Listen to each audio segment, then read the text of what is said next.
Wari asi Assamgi Karbi ang haiba mafam adugi miyamna chinbungda linaba wani. Upay leijadrabi lukrabi amagi machani pana mama macha anibu ot naikiba mahaki mama tarukpu lauksingi pambaina asibagi khayata langshin kibagi warini. Papna pap chai haiba pautak ama wari asida utli. Thaina mamangaida Assamgi Karbi anglong haiba jila adugi khul amada lukrabi ama leirami. Mabung mokpa tarukki manungda ningoldi mahak mathantani. Mahaki machanipa ama poklammi. Mahakna pikliba machanipa adubu mithoi mihenba misak ama uhendinglammi. Maram masidagi mabung mokpa tarukki mafamda angang adubu thawai yauna yengsinbinaba amadi mahaki mateng pangbinaba haijarami. Adubu awabadi mabung mokpa singduna angang adubu kalaklammi. Angang adu magi mama singdagi kahena singlami aduga masak matausu fajarami. Maram asidagi makoina mahakpu luna taubibagi mahutta tathi tawoina taubirami. Angang adu magi mama singi mafamdagi minungsi machet amata phauba phanglamde. Angang aduna magi ni haijaba yaba amatangdi magi yumda sanau ama laibaduni. Sanau adu asuki matik phajai. Masasu yamna nali, yengbada surasi lay. Mahakna sanau adubu yamna luna taurami. Numit khudingi ahaw basajik pijay. Yamna nungsi chana na suloinay. Sanau adusu mahaka loina jaragata nungai jarami.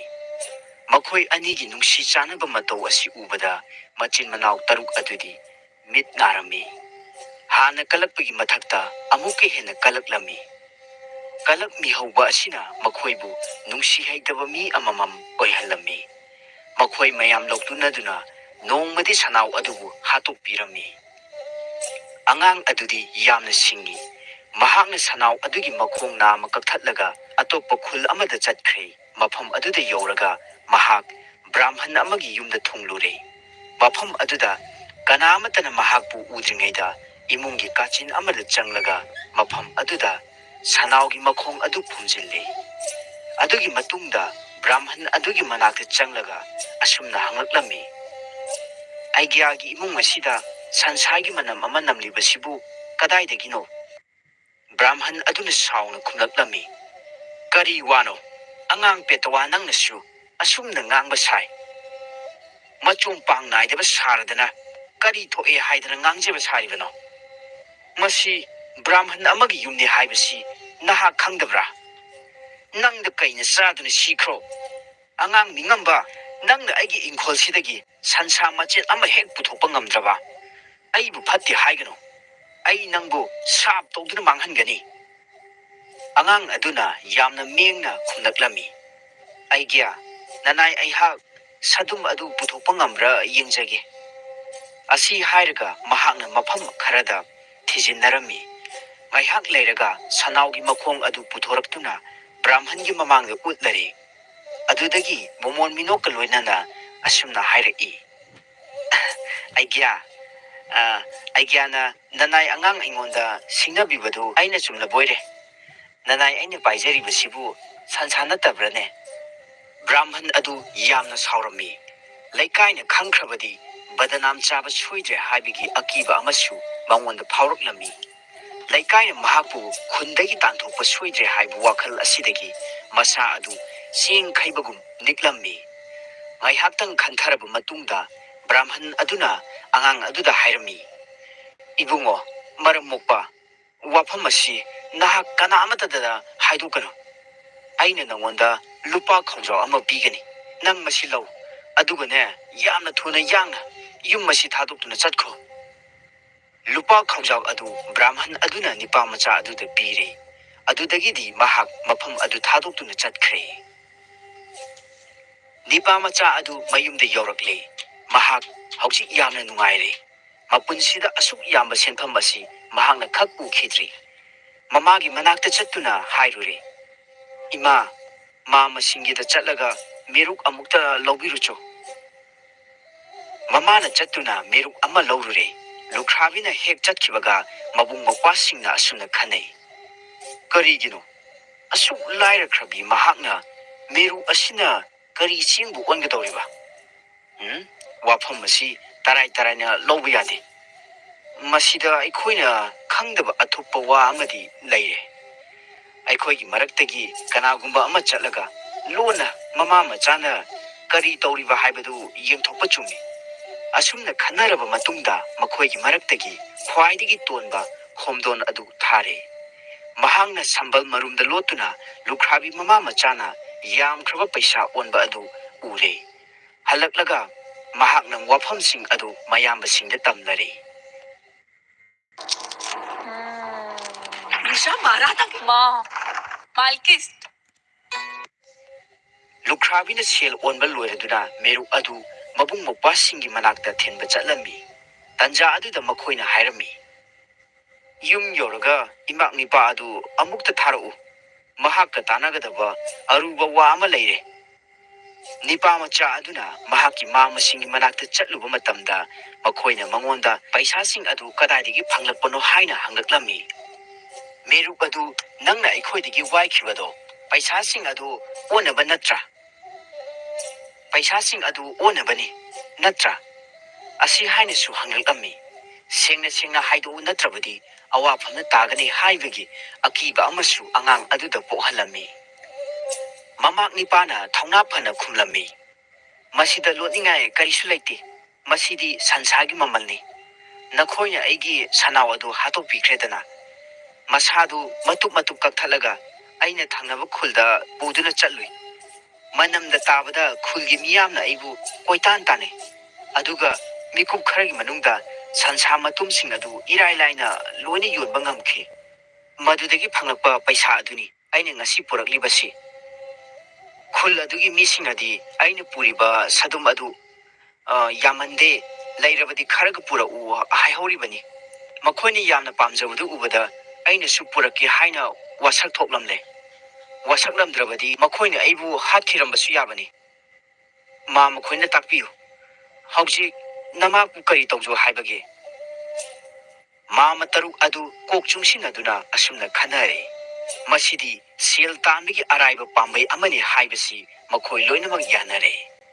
Adubu makhoina singnaba amadi lairi. Sansa asi makhoi masana chatlaga yolubada hekta laibigadra. Wafam asi mamakta hangada soidana laigani haibagi thajaba amadi phangli. Mamakna makhatana magi mama singda hairami. Mama khoigidi sansu yamna laibanina paisa yamna phangrada poni. Loina mahatoklaga sansa adu yonba silakadaba senfam adu mama khoina purakpadu wana thokanini. Mama taruk adu makhatana amu matam manghaningre. Mamak nipana haibadu thajari. Makhoigi loijaba san makhai ngamnaba hatokle. Aduga matuk kakthalaga bora khawda hanjille. Madugi matungda punanaba sem sare. Nupa macha aduna mahaki mama singda makhoina chatkadaba lambi adu takpire. Aduga asumna hairaklammi. Khul adugi khulakpadi brahman amana oibani. Mama khoina khul adu hek yobaga kana sansa laigadige haina koiraw law budu taraga miyam soidana hupjilakani. Mama taruk adu thangnaba khul aduda thungkhirami. Aduga khonjil hauna kana sansa laigadige haina koiraw lawrami. Khul adudi brahman singna namna khundaba mafam amani. Mamak nipana namthak tawbikhiba brahman adumaki sumangda mayam punduna leirammi. Machin manaw taruk aduna sumang adu hek yoropaga miyam changduna makhoibu pharami. Aduga phuba horaklammi. Upai leijadraba mama taruk adu brahman sing adu mafamda changjaba tarami. Mathaitadi kanbiyu haina miyamna makhong shoktuna khurumlammi. Dharma leiba brahman singna makhoibu matungda tawdanabani haiduna khanghanlaga thadokpiraklami. Makhoi thindaba tawdana mayumda yawraklami. Karisu leitaba angang petawa amana makhoibu apangba sikre haibasina makhoi yamna sawninglammi aduga ikaibasu poklami. Angang asigi mayum mai thadoktuna mangonda para amadi tambiu tai haina makhoina lepnare. Mayum hek yobaga mamak nipagi yum adubu lona mai thadokle. Lairabi lukhrabi mama machadu wana amuk punsi lelakle. Loksing leiba angang asina makhoigi achakpa yum adugi lemhoriba ut khara khomjille aduga ligi achoba thumok amada utsing adubu hapchillaga arapa khungang amada amuk chatkre mafam aduda mit nabagi laina ama kanna sandorakpa mahangna thengnarure awaba tarba miyosing adugi sebagidamak mahak lakpani haina miyamda masamaki masak takjare mahakna purakliba utsing asina makhoigi mitki laina adu soidena phanba ngamgani haibagi thajaba pire tawbadadi mahakna miyamda haiki hidak asi sijinabagi akakneba niyam ama laigani madu mayamna indiba tai aina khul asi thadokuna chatriba makhaidi hidak asi mitta hapa yade aina chalamdaida hapa horo haina laurakani matam adudata hapkadabani natrabadi mahi phangloi lौसिंग लेबा Nipah मचा अदुना मतौ असुमना महांगना पुरकलिबा उत यावबा लीगी थुमोक अदु योनथोकपदा लुपा खौजाव अनि फंगले महांगना हेक चटखिबगा महाकी मसक अदु उरक्त्रबदा अनाबा सिंगना हौजी हिदाक अदु हाप यारब्रा हाइना लाउरकलमी अरापदि Nipah मचा अदुना खुमदकलमी ngaikhो याद्रि ता खिनो मतम खितंग सोइबदा होनजब पुंबा अरेम तागदौरिबनी महाकु हौजिक कनानसु तानबा फंगलरोय हाइबिग मतंग अदुदा अमुकसु लाउरकलमी हाप यारे हौजि हिदा अदु मिथुमना नोसिलो अनाबसिंग अदु अंगांग अदुना हाइबा अदु इलम्मी चिंगनबा लेतना ममित थुपना नोसिलुबदगी ममितसिंग अदु थुपलम्मी अदुगा ई ताबा फावबा यावरम्मी उपाय लेत्रबा अनाबसिंग अदु मखोय मसागी असोयबा खंगजरकलमी मतुंगदा अमुक लाक्लबदी मखोयगी मतिक खंगनगनी हाइना सोलगा मखोय मसेल काइनरम्मी युम योरकलगा अंगांग अदुना हानगी मतौगुमना ममाबु मागी मामसिंगी मफमदा मेरुक लौरुनबा अमुका थारम्मी महांगना पुरकपा सेन्याम अदु मामसिंगना खंगले मामसिंग अदु ngakpana kham thengले असुक याम सेल असि महांगना कदाइदगी लौरिरुबनो हाइना ममाकता हंगलकलमी मसी महाकी युमै चाखिबा अदुदगी खोमजिल हौबा उत योलुबदगी तालकपा सेनफमनि हाइना महाकना खुमलम्मी उत लेहौबा मिसिंग अदुना लेरबदि खरग पुरखो हायौई हाइनसु महाकना तमलम्मी अरोइबदा महाकना हायरखी मामो खोइसु युमसि मै थादोकपिरो अदुगा यामिबा मखै उतु खोमजिलगा योनबिरुरो मदुदगी फंगलकपा सेनफम अदुना अनौबा युम अममम साबिरो मामा तरुक अदु नहौनना अमुक वा तानरे असिगुम तंजा असि खकमांगहनबा चुमदि हाइना मामा तरुक अदुना अमुक खनरे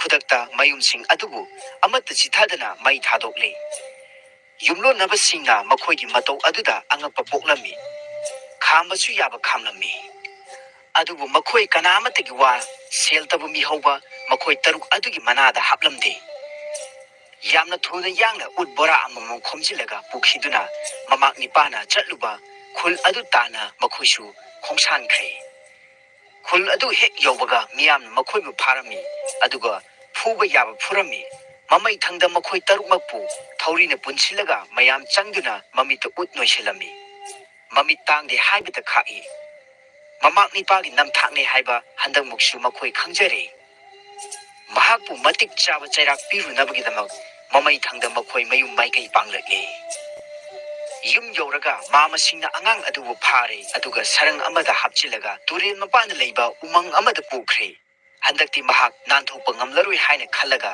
मखोय ngaihakhtang chak chathousi हाइना पुन्ना हौनरगा मफम अदु थादोकतुना चटखिरमी ये है new Moto book 60 for style and power. All new Moto book 60 जो स्टनिंग पैंटोन कलर्स में आता है, featuring the segments leading 14-inch 2.8K 120 Hz OLED display. It also has magical connectivity experience with Smart Connect Wi-Fi. चटखिरमी मखोयना चथोखरिङैदा लाइगी नोंदमदगी मफम अदुदा अतोप लेबाक्तगी निंथौ मचा अमखक सदानबा लाक्लम्मी महाकना अंगांग अदुबु मतोमता लेबा उरगा मंगोंदा ngakna hanglaklammi karigino nahakna mafam asida nathanta leiramlibasi kanana nangbu sarang asida solon silaga mafam asida hundokpiramlibano angang aduna khumlaklammi aigi mamana pokpi ichan amale mahak kayam phajagi haibabu adomdi khangbiramloi Mabuk fatraba aigi mamasing aduna ichan adubu aingonda thajanaba kanna hotnari. Ainadi yaningdri. Ichan lawba haibasi haunadabani. Aina haijaba makoina karisu tabide. Makoina haiba indi haibagidamagta aibu khong khut punsilaga sarang asida haptuna mafam asida hundokpiramliba asini. Ningthau macha aduna hanglaklami. Aina mabu luhongduna lawrabadi wafamdu loisinba yagadra. Nipa macha aduna khumlaklami. Madu oiragana adumna aigi mahuta sarang asida laibihauba aduga mamasing adu lakpa ngaibiba taba. Ningthau macha adu nupa macha asina haibadu yarami. Makha tana amu nipa macha aduna hairaklami. Thabak asi panglai lai hainadi khanbiganu. Adomgi ningthau machagi phijol aduda makoini soidena chingnakhigani. Adomna aigi phijol asi sepiba tabani. Aduga aina adomgi phijol adu sechaba taba. Makoina adomda kari pamge haina hanglakpa matamda adomna turel manungda thadabiyu haina haibigadabani. Masisu ningthau macha aduna harauna yarami. Mahakna nipa macha adubu sarangdagi lauthokpire. Aduga makoi ani phijet amaga amaga onthoknare. Madugi matungda mahak sarang manungda changkhre nipa macha adudi mayum maikai panglakle. Ngaihak leiraga machin manau taruk adu torban aduda thunglare. Thawa isa sadana makoina hanglaki. Ima ibungo haujik nangna hainingba kari leiri. Maduda ngasai nipa macha aduna taklamba adu ningsingladuna ningthau macha aduna aina pamba haibu aibu isingda langthabiro asi haina khumlaklami. Hadi haidokre adubu mabuktadi khalai. Aina luhonggadoriba asibu asibagi leibakta leibi Rajkumari amagarane. Makoi taruk aduna sarang adu isingda thadaramlaga harauna mayumda hankre. Mamak nipa aduna makoibu amuk hana ngamlaroi haibigi asada makoigi pukningda santi leire. Makoina mayumda thunglaraba matamdadi machigi mangonda phajakraba murti ama leptuna leiramba adu ure. Murti adugi masada thongliba ningthi jakraba phijet leiteng amadi likon kaya aduna makoibu sumhatkre. Maduda makoina kalakle manak changsinduna yengba matamdadi mi adu atai kanasu oiramdre. Mamak nipa aduma oiramle. Makoina khali mahak patalai ba koina chatlurabani. Patalai ba adu onthokna phajaramba tai sana lupa mani mukta marang kaina leramba tai. Phare adudi mangonda hanglasi karamda amuk mafam asida halakliba. Hayo nahak asibagi lamdam aduda matau karamna yorubagi. Mamakna khumlaklami. Is angakpani asibagi leibak haibasidi. Aina mafam adu hek yobaga ipu ibena angam athau manai masen khomi lanmi mayamga loinana aibu oklami. Aigidamagta Jomarasna thabirakpani haiba dolai amasu mafam aduda leirami. Madu tongdana ai asi lebakta chali. Konung yoraga ipubok amadi ibenbokna aibu harauna konsinbi.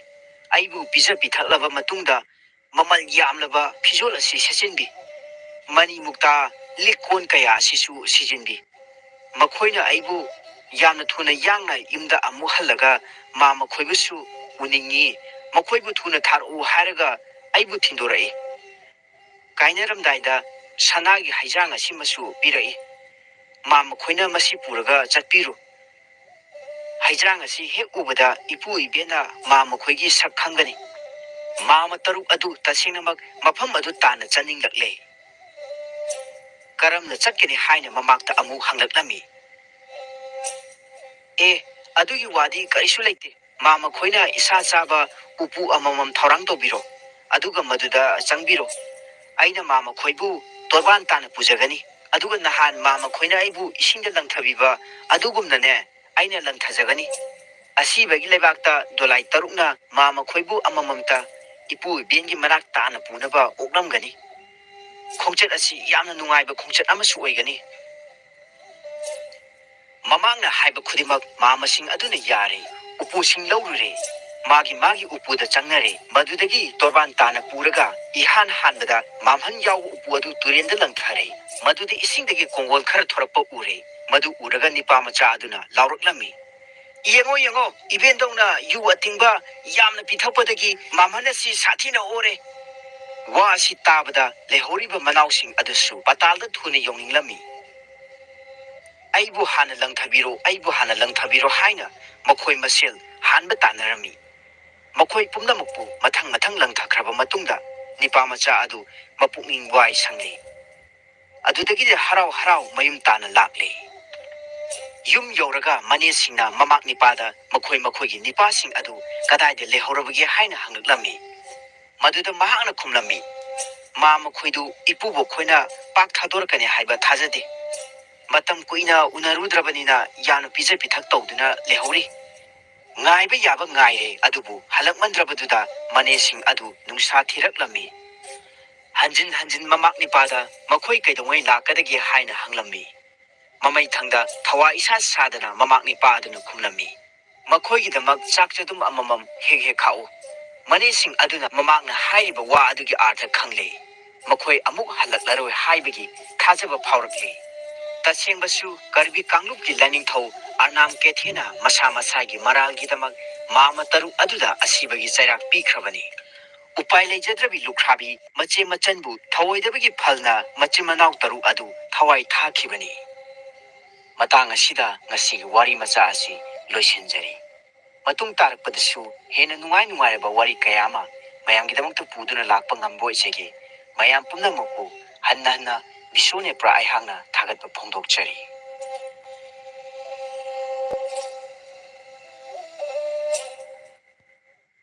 तेरी chocolate, मेरी chocolate, मीठा तो मीठा है ना।